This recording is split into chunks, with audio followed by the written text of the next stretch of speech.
पिछले भाग में आपने देखा कि शालिनी की मलकिन ने शालिनी और उसके दोनों बच्चों को अपने बेटे की जन्मदिन की पार्टी में बुलाया, जहां शालिनी के बच्चों ने पहली बार एसी की ठंडी ठंडी हवा महसूस की।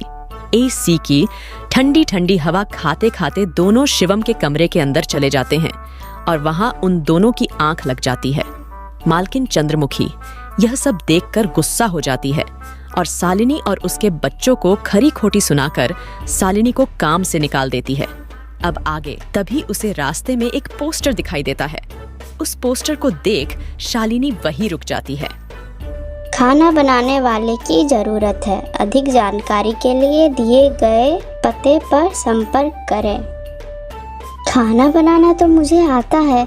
अगर यहाँ मेरी नौकरी लग जाए तो घर का खर्च चलाने के लिए कुछ पैसे आ जाएंगे। ऐसा सोचकर शालिनी उस पते पर पहुंच जाती है। भैया, मैंने आपका पोस्टर देखा। आपको किसी खाना बनाने वाले की जरूरत है? हाँ, जरूरत तो है। तुम खाना अच्छा बना लेती हो। क्या तुम्हें पकोड़े बनाने आते हैं? हाँ भैया, मुझे कई तरह के पकोड़े बनाने आते हैं, जैसे मिर्च का पकौड़ा, पालक का पकौड़ा, पनीर का पकौड़ा और भी कई प्रकार के पकोड़े मुझे बनाने आते हैं। तो ठीक है, तू आज से ही काम पर लग सकती हो। इस तरह शालिनी पकौड़े बनाने वाले के साथ काम पर लग जाती है और ग्राहकों को पकौड़े सर्व करने लगती है। इसी तरह शाम हो जाती है और रमेश के सारे पकौड़े बिक जाते हैं। चलो, आज तो सारे पकौड़े बिक गए। आज तो तुमने सिर्फ पकौड़े सर्व किए हैं, लेकिन कल से तुम्हें पकौड़े बनाने भी होंगे। हाँ साहब, मैं बहुत ही स्वादिष्ट पकौड़े बनाना जानती हूँ। तो ठीक है, यह लो आज के काम के पैसे।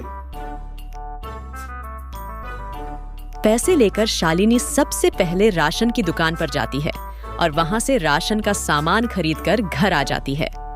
घर पहुंचकर शालिनी सबसे पहले बच्चों के लिए खाना बनाती है और उनको खाना खिलाती है। इतने में किशन भी वहां आ जाता है और शालिनी किशन को अपने नए काम के बारे में बताती है। इस तरह सारे मिलकर खुशी खुशी खाना खाते हैं। अगली सुबह शालिनी बच्चों को स्कूल छोड़कर वापस काम पर चली जाती है। दुकान पर पहुंचकर शालिनी पकोड़े बनाती है। शालिनी के हाथ के बने हुए पकोड़े ग्राहकों को बहुत पसंद आते हैं और पकोड़े खाकर ग्राहक पकोड़ों की बहुत तारीफ करते हैं। उनको आज के बनाए हुए पकोड़े कल से भी ज्यादा अच्छे लगे। रमेश भाई, तुम्हारे आज के पकोड़े का तो कोई जवाब ही नहीं। इससे स्वादिष्ट पकोड़े मैंने आज तक पहले इस होटल में कभी नहीं खाए। आखिर आज ऐसा क्या मिलाया है इन पकोड़ों में जो इतने स्वादिष्ट बने हैं? आज तो मैं एक और प्लेट खाऊंगा। मेरे लिए एक्स्ट्रा प्लेट पकोड़े का लगा दो। ऐसे रमेश अपने ग्राहकों के मुंह से पकोड़े की तारीफ को सुनकर, शालिनी बहन, तुम्हारे हाथ में तो जादू है। तुम्हारे हाथों के बने पकोड़े खाकर ग्राहक एक एक एक्स्ट्रा प्लेट पकोड़े खा रहे हैं। तुमने तो कमाल ही कर दिया। आखिर ऐसा क्या मिलाया है इन पकोड़ों में जो ग्राहक इतनी तारीफ कर रहे हैं? साहब जी, कुछ खास नहीं मिलाया है। बस थोड़े से नमक, मिर्च, मसाले बराबर मात्रा में डाले हैं। इसी तरह रमेश के आज के पकौड़े बहुत जल्द ही खत्म हो जाते हैं। आज तो पकोड़े बहुत जल्द ही खत्म हो गए। कल से हमें और ज्यादा से ज्यादा पकोड़े बनाने होंगे। और हाँ, अब हमारे पकोड़ों की सेल और ज्यादा अच्छी होने लगी है। इसीलिए कल मैं दुकान में एसी लगवा रहा हूँ। इससे ग्राहक भी एसी की ठंडी ठंडी हवा में पकोड़े का मजा लेंगे और हमारे पकोड़ों की सेल और ज्यादा बढ़ जाएगी। क्या कहती हो तुम? साहब, विचार तो बहुत अच्छा है।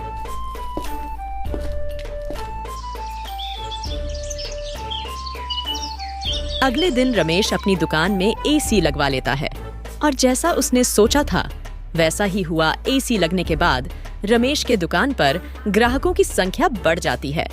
ग्राहक ठंडी ठंडी हवा में बैठकर पकौड़े खाने का आनंद उठाते हैं।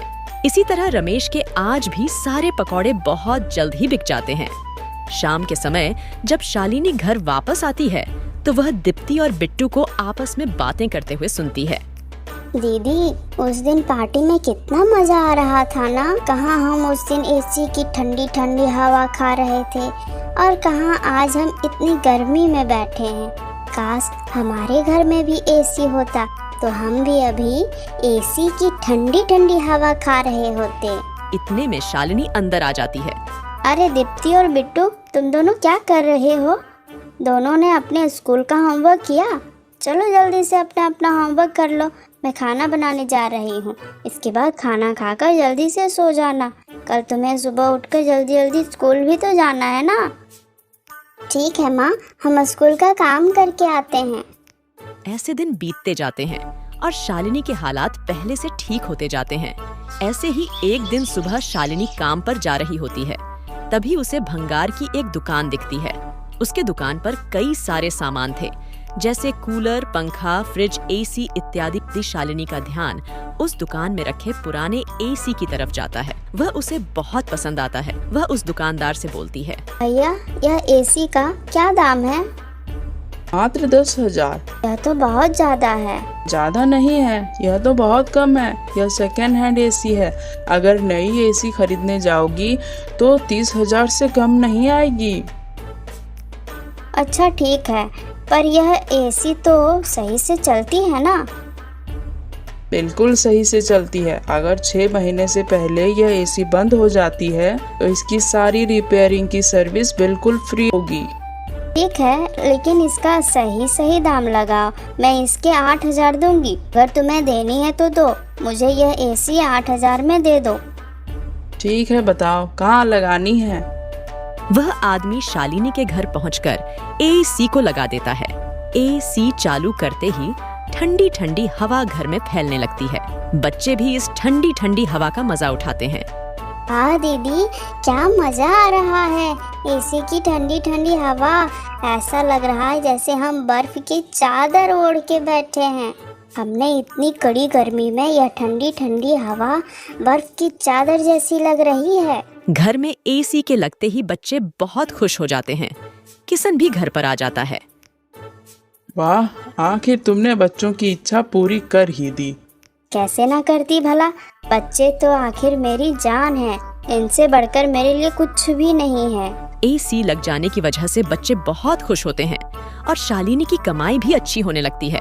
शालिनी के बने हुए पकड़ों की वजह से रमेश के दुकान पर ग्राहकों की भीड़ लगी रहती थी। इससे रमेश खुश होकर शालिनी की तनख्वाह बढ़ा देता है।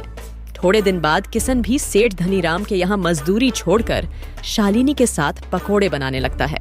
दोनों को रमेश काफी अच्छी सैलरी देता था, जिससे उनका घर खर्च काफी आसानी से चल जाता था। बच्चे पूरी गर्मी एसी की ठंडी ठंडी हवा में गुजारते हैं और इस तरह वह लोग अपना जीवन खुशी खुशी जीने लगते हैं।